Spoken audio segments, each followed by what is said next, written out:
Hey, Dan. Good day, Alex. Good morrow to you, sir. We're daylight Dan and Alex I today. know. This is very not bizarre. Game It's 10 o'clock. 10 a.m. 10 a.m. And why are we doing an episode right now? It's so bizarre. It's July 5th. We're still cranking from the night before. Exactly. No. Oh, well. Today starts our annual board game weekend. Called Contagion Con. Year 5. 5th annual Contagion Con. So if you don't know much about us, we're the Boards and Bottles guys. We like pairing games with exceptional drinks to try to elevate, if possible, and make a great gaming experience. We just ask that you like, subscribe, check out some of our other videos. But today is a special episode. We are talking all about what it takes to put a con together. Yeah, and hopefully we could talk about some points, and it might inspire you guys to start your own board game weekend, or maybe if you already have one, maybe it helps you streamline things a little bit. So, the reason why we started Contagion Con 5 years ago now was there was a thing called COVID that happened, and we were planning to go with friends to a board game convention, and guess what? It was canceled. As everything was. Sports, everything. So, what we decided to do was do our best, mask up, get all the hand sanitizer. And I mean, after you took a turn, you were sanitizing because, we took it very serious, as you should have. So we were doing the whole thing. And that was year 1. And it was just, I want to say like 5 or 6 of us just to start. Yeah, crammed in a 2-bedroom condo, 1-bedroom condo, 2-bedroom condo. 2-bedroom condo. Pull-out couches, sleeping on the floor so we weren't sleeping proximity. It was crazy, but that's the evolution, right? And it was great. We had already requested the time off of work for this convention, and it kind of came around, and I'm like, hey, look, man, I got the time off. And Alex is like, yeah, I still want a game. And we still had so many games to bring to it. So we did our own little library. Yeah, and we reached out to some of the other guys, and we're like, hey, look, we're gonna do this board game weekend if you guys want to do it. And surprisingly, every single person in game group decided to go.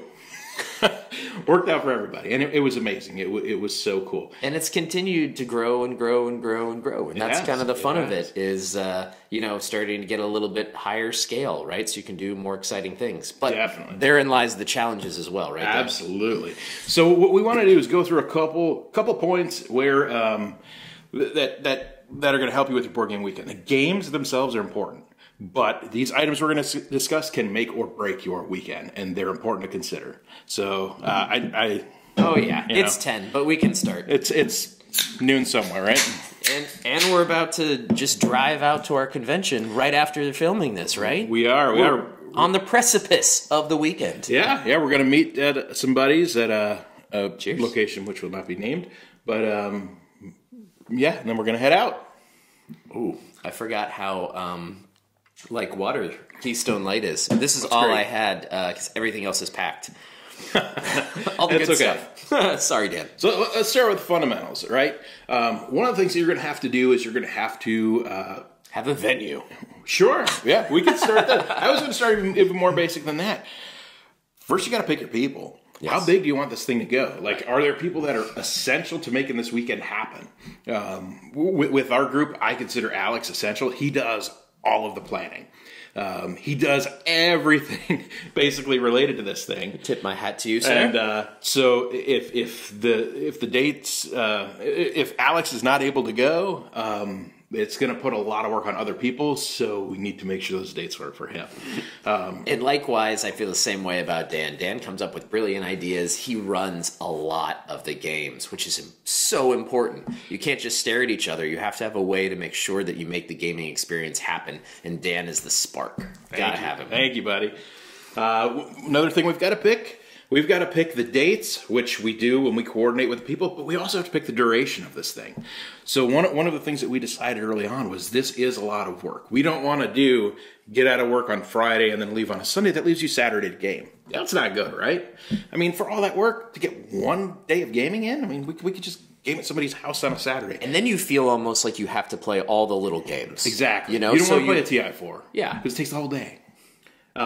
So for us, we've decided that this Contagion Con, we're doing Friday early check-in on Friday to this place, and then we're gonna leave on Monday. Correct. So it's going to be 3 nights, and which is great because we do a lot of shenanigans. All right, let's go back to Alex's point, which he thinks is the most important: location. Location. I think it's important to change it up. If it's always at the same place, you know, and I guess maybe also if your scale is huge and you got 1,000 people coming, you might have it at the same place for ease of operations, right? Sure. For us, it's all about new experiences. I want to push the limit. And we're going to talk about that in a little bit about how do you one-up yourself, and that's a challenge. But I think venue is one of those easy areas to do that. You can easily change it. So we've done, since we're located in Sarasota, right? Yep. We've done St. Pete, we've done Tampa, we've done Babson Park, we've done Sebring. So within drive for people, so that, you know, most people from our area can get there pretty easily. And it's a new, exciting place to go. A lot of people never went to Babson Park or Sebring. I didn't know where it was. I still don't know where it is. Middle of the state. But it's so the location is great for us. One of the important things that we try to do every year, it's got to be in driving distance. We pack a lot of crap. We're just looking at everything now, and we're saying, how is all of us getting in the car? We still have to with fit. Us still in there. Yeah, exactly. But we want to be able to bring all that stuff. We also don't want it to be close enough to home where people are going to be like, I should run into work for a couple hours, or there's a lizard in the house. I got to run home and get it out for my wife. And then that's actually happened before. Somebody left to get a lizard out of the house, and then they end up like, you know, gone for 6 hours, and it's like, oh well, my wife wanted me to get this tree branch down, and you know the kids were whining, so I took them in the pool. We That's us important. You know, we're dads, we understand it, but we don't want to be interrupting the flow of the game weekend for that. And again, if it's like a free-formed where it's just open play and everybody can... If one person leaves, you might not miss it. Mm-hmm. But if you start doing gaming experiences like what we chose to do to make our con a little bit different, it can really ruin it. Because if you're about to play like a Memoir 44 Overlord edition that needs fully 8 players and maybe even another to help run, you know... If you don't have that 8-9 people, well, there goes one of your events. Of course. Right. We also need to talk about layout of the place. So Alex has always secured the venues. The first couple of years we did this, we did it, as we said, in a 2-bedroom condo. It sounds rough with 6 guys. It was amazing. It was right on the beach. I mean, you're gaming, so how much does the beach really impact? But I think we always got down there and threw the football around. Wandered around late at night along the beach. Yep. They had a pool. So there was one day where it was like we played a 6-hour, 8-hour game of TI4, and then we're like, let's just go in the pool and have a few beers. Yep. It was awesome. It was so cool. So you got to figure out location, sleeping spaces. You got to figure all that out. Babson Park was on a lake, so we, people that got up early, if they didn't want a game necessarily, they wanted to get a little exercise in, can go out kayaking, canoeing, whatever. And similarly, this place that we have is out in the woods, so there's a lot of fun activities to do. So it's a pavilion with... I love gaming nonstop, but not everybody is me. And you have to remember your audience, right? Yep. And so people will want different things, different foods, different accommodations. So you have to try to find a place that can accommodate a lot of different types of people. Absolutely. And in one year, it might have been year 3, we piggybacked Contagion Con in Tampa within walking distance of a whiskey festival. I think we had like 3 people that were like, yeah, not my cup of tea. They stayed back, did their own thing, played some games. Yep. Some of us went to the whiskey festival and then returned, and they were like, what happened to you guys that attended? Food is also a big thing for me, especially. So I just think it's important to kind of get a feel for food. It's stupid if you've got 10 people making 10 different meals. Doesn't make sense. Just figure out, hey, are we going to order pizza a couple nights? Are we going to do this? How many meals do I have to plan for? And then you're free to go. A lot of people just say, I'm going to make this. It's easy. It's just as easy for me to make 4 as it is to make 1. And also, you don't want everybody to be going out to get something, or it delays the game. You're like, oh, I'd love to play that game with you, but we need this. So that's why this year, for the first time, I'm really excited. It's all inclusive. Mm-hmm. So when you go, we're all going out to lunch here in a minute, and then from there on, everything is covered by boards and bottles. Everything is covered. Yep. So another reason to be a fan of this. This thankfully is going to air after we've already had the Contagion Con. So You guys can come next year. We've got a steak dinner that we're going out to one night. We've got catered things coming in. It's just everything is set. Karaoke, line dancing. No, close. You can sing along if you want. Last year we almost did coleslaw wrestling.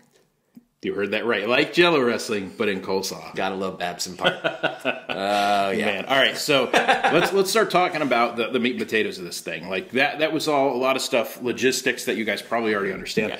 One of the things I think is the most important to figure out with your con, and we had to figure it out with ours as well. We had a few growing pains. What's going to be the drinking policy there? Are you going to like cut everybody off and just say there's no drinking this weekend? Or are you going to allow drinking? And if you allow drinking, how are you going to monitor that? Because just like everybody is different, I mean, everybody has their own level of drinking. Yep. And some people don't understand, as you term it, when they become a mutant. Exactly. And so for us, part of the experience is pairing something with what I call capstone games. Sure. So can I give an example? Go for it. All right. So like for this year, I was really, really excited. We're going to be bringing in Rising Sun. Mm-hmm. We've created our own rules, right, to blend it together to be able to play two boards simultaneously with up to max of 10 people. Mm-hmm. So super excited about this. There are 3 ages, kind of like most Eric Lang games like Blood Rage, that. So we're going to pair it with 3 different drinks. Yep. So like the first one might be a little sake bomb action. Mm-hmm. The second one might be a really fine like Mizunara Kaio whiskey. And then you might finish it off with... Oh, it's going to be bananas. He doesn't even want to let me know. No. But we'll talk about it soon enough. It's going to be great. So 3 different drinks, right? So what if you're somebody who really doesn't want to drink, right? Yep. You need to make sure you have other options, not make anybody feel like they need to participate in that. But then also... make sure that everybody understands that we're adults and you have to have and know your limits, because if somebody gets a little too sloppy, which has happened in past Contagion Cons, then, you know, they ruin the game for everybody. Yeah. So it has the potential. And that's one of the things that we talk about with all the guys too, is like, you know, you might not realize it, but at some point you probably shouldn't be playing Glenmore. Like you might need to move over to like a pool table or like play War, like with cards. Right. Like that's your speed. And people need to understand that they need to be told that and not get offended by it. Like we're all there to have a good time. We're all there to relax. People are going to have a good time in different ways, but they need to understand that their good time could affect everybody around. Right. And I think that that's why, I mean, beyond hotel policies, things like that at most cons, right, don't allow any alcohol in convention spaces. It's a possibility that you can get, but just why do it? So I think that that's what makes Contagion Con a little different, is we opt in for that because it's part of our brand and experience. But definitely, you have to be prepared for the potential outcomes of it. Yep. Yeah, and if you need a slogan for your con, it's game hard, drink responsibly. Yes. That is the slogan of the Boards and Bottles, guys. And that's what we're going to do. So let's talk about another thing that's going to absolutely make or break games. Games. Well, I mean, we agonize over what games we're going to play. And one of the things we always do at Contagion Con, as Alex has already talked about, is we do event games. So these event games, we try to include everybody, regardless of the size. We'll try to get 6 players if there's 6 people. We're going to try to get 9 people at this Contagion Con.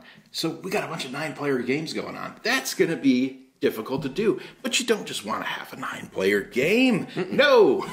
We are going to pair this. We go over the top with it. Like, we get stupid, and everybody loves it. We'll pair it with some drinks. We will get dressed up. Sometimes people may get dressed up. Theme, right? Sergeant Slaughter may be making an appearance tonight. For Memoir 44? Definitely.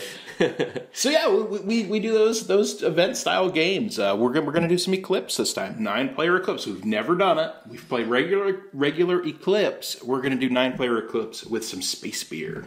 So back to your point about games, I think it's really also important this year. We've learned a lot of times we want to bring new, interesting games. But what that means for us is we really haven't played them very much. Yep. So we're not like, we don't have a rote memory. We're not ready to zip through it and teach it to everybody. Mm-hmm. And so it's kind of like, it could be a 45-minute teach, you know, sometimes, and then a 2-hour, 3-hour and a half game, because everyone's trying to play their best game, their first try. Yeah. You know, we know there are gamers like that. So it's really recommended for us, we found out, this Contagion Con, we're bringing all games that we've played for the most part many times. So maybe, yeah, it's a new edition of it, like with a couple added things. Yep. But we know how to play. Most everybody going has played it before, so that we can really just get into playing. Yeah, you might have a new person to that game, but for the most part, there's a lot of people there that can help them. Like you said, you're not fumbling through rules,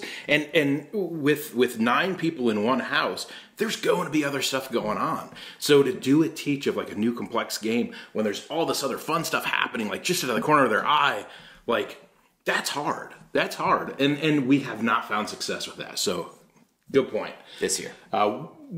One of the other things we've got to do, like we like playing long, complex games. You've got to have some kind of party games or short games in there. We always play, I believe we call it El Presidente. We always play that. We always bring hats. We get goofy. We get stupid, and it's fun. But it's not a gamer's game. Yeah, but you can do any of those party games, So Clover, any of those fun things that you bring in that are hot and exciting, and that you can play as what I consider palate cleansing games. Yeah. And just remember, too, you're going to have other people coming. They're going to want to bring games. You've got, like, only a couple days to play these games, so don't bring 50. Like, they're going to bring a couple. You're going to end up with 100 games there, and you're going to play maybe 20 of them. Maybe, if you're lucky. I'm playing all of them. All of them this all the games. We will stay until we've played every game. We brushed on it briefly, but you've also got to plan some non-gaming activities. Maybe not plan them, but be ready for them. People are different. They're going to get different things out of the game weekend. Some people, like we said, can game for 10 hours straight, and they don't need a break. Some people are going to game for 2 hours, and they're going to be like, yeah, I'm mentally spent. Yeah. I need to go kayak. Yeah. That's fine. Okay, sure. Everybody's going to get different things out of this weekend. Some of us are there to game. Some of us are there to make friends and bond. Some people are just there because they want a vacation. They want to sit down and read a book or something in their downtime. I think that comes to not planning every moment. And this is what's hard for me. As a master planner, I want everything to fit in the car perfectly, and I want everything moment to be planned. Yeah. And what I've learned is allow that open space. Because we will find ways to fill it, but just do not try to plan every single moment. Dan's been great about this. He says, allow for the open gaming. You know, and I'm like, well, but we could just do this and then this. He's like, all right, open gaming is important. You have to have those moments. So, like you said, you got to bond, and you bond over gaming, but sometimes it's nice just to relax and chat, right? Definitely. That's actually my last point, and it's labeled "Embrace the Chaos." Not everything is going to go the way that you want it to. It's not. Some things that you think are amazing are going to fall flat. Some things that you think are like just time fillers are going to be the things that people talk about for years. And it's going to be a weekend that fits your group. There's no one size fits all. Try some things. Throw some things against the wall. Maybe somebody has an idea that you're like, oh god, this is stupid. Give it a try. It might be so cool. And you never know. I mean, the whole thing about this is that it's work, as Alex can attest to. He put in a lot of work leading up to this. This is months and months and months of planning, but it is amazing fun. You guys are going to create memories. You're going to create friendships that go beyond seeing somebody maybe at the game store every week. They're going to be friends. They're going to be instrumental in your personal lives, in your gaming lives, and what you do at your gaming convention is going to go beyond the gaming table, which is so important. And one thing I'm going to add is the financials of it, right? So a little bit of the management part is you have to be prepared for unexpected expenses, just like embracing the chaos. You have to be ready for that. So I know that this is the first year where I tried to kind of make it net neutral, and I still kind of failed a little bit. It's very tough to do that. You have to be prepared for that if you're hosting it, because I could definitely make it to where everything pays for itself. However, you're cutting corners, and so you don't want to come off as being cheap, because everybody is coming there for a fun experience. But if you're like, okay, you've had your limit of one soda for the day, so pick and choose your battles and make sure that you're not just trying to cheap it out so that people go and leave with a bad impression. What I care to do is create amazing experiences, so everybody just says, I cannot wait to come back next year. When is it? And can we make it happen twice a year? And you go, no, just once. Yeah, definitely. And if you guys need help planning, shoot him an email. Leave it in the comments. Have him reach out to you. He can definitely give you some tips and stuff. Love to download all about it. Yeah. But I mean that's kind of what we had for you guys today. We're hoping that you guys can learn from what we've done, and we're also looking for advice on how to make things better. Every year it gets better and better and better. It gets more streamlined, and we're just hoping that you guys can do something like this of your own, and we'd love to hear about it. And one last thing, I know I said that last time. Sure. This is one more thing. Do it. Is the level up. How in the world do you continue to top? Because everybody has that expectation that the next year is going to be bigger and better, especially year 5. It's like one of those benchmark years. So don't stress out too much about it. It's, you'll never be able to keep up with yourself in one-upping. It's just about making sure something's new, different, and exciting. So just keep those great ideas going, formulate them, and then, you'll be surprised how much everybody jumps on board and is impressed with the time you took to put into it. It's all worthwhile. Well, all right, Dan. I'm ready to let's get on the road. Let's head out. I'm so excited. Guys. As we always say, let's game hard, drink responsibly, and Contagion Con 5. Woo! Stay tuned. We'll let you know how it goes.